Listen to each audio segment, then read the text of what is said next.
Assalomu alaykum aziz yurtdoshlar. Yine Euro Remote avtomatlarimizni baylash narsani ko'rsatamiz. O'rganamandaganda bemalol ko'rib tomosha qilavering. Assalomu alaykum abunasilar. Xudo xohlasa shit montajimiz bitdi.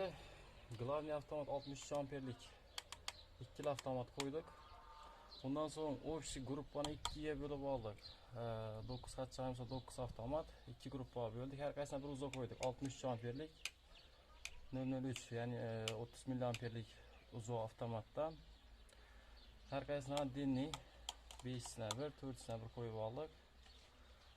Buning o'rnatish tartibi Glani avtomatimizdan chiqqan ikki uzoqqa berdik liniyani. Nollar oddenniy ko'rib turganingizdek.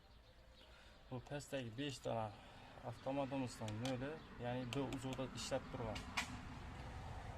Fazla общий, nol oddenniy.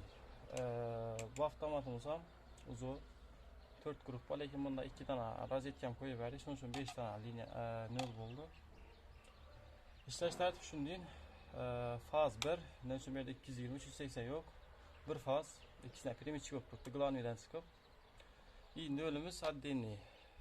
Bu 12 bu yoqda, bu 12 bu yoqda.